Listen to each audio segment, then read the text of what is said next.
బులెటిన్లో డీటెయిల్స్ చూద్దాం. బాసర నుండి భద్రాచలం వరకు గోదావరి నది పరివాహక ప్రాంతాలలో ఉన్న దేవాలయాల అభివృద్ధికి సీఎం రేవంత్ రెడ్డి ప్రణాళిక చేపట్టారని రెవెన్యూ మంత్రి పొంగులేటి శ్రీనివాసరెడ్డి అన్నారు.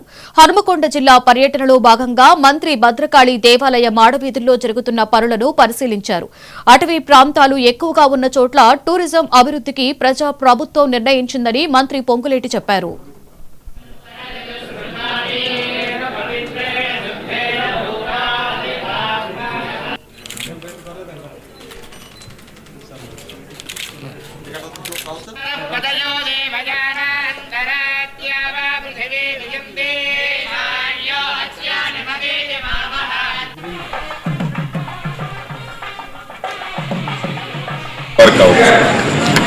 బాసర నుంచి భద్రాచలం వరకు ఈ జిల్లాల్లో ఉన్న ప్రధానమైన దేవాలయాలన్నింటినీ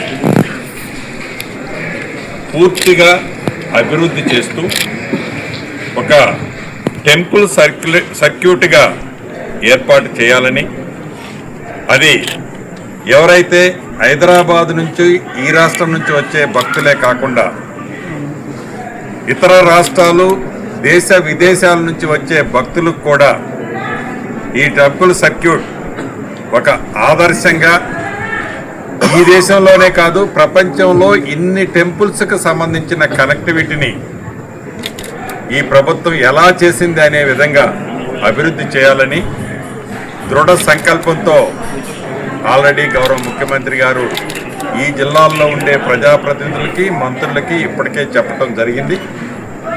దీని మీద ఒక డిపిఆర్ని కూడా ప్రిపేర్ చేయడానికి రాబోయే కొద్ది రోజుల్లోనే ఒక కమిటీ కాన్స్టిట్యూట్ అవుతుంది.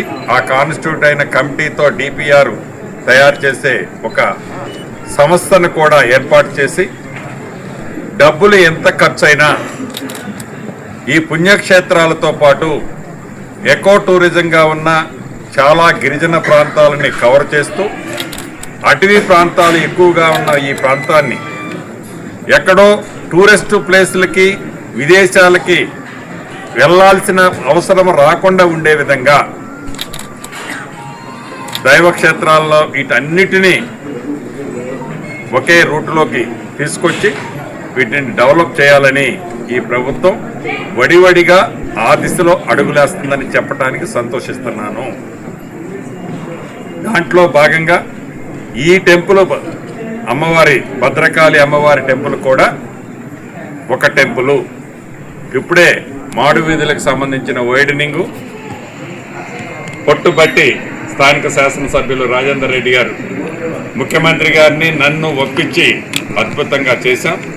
ఇంకా దాన్ని ఫుల్ ప్లేట్ కావటానికి ఇంకా కొద్ది నెలల టైం పట్టుద్ది. కావచ్చు బాసర నుంచి భద్రాచలం వరకు ఈ జిల్లాల్లో ఉన్న ప్రధానమైన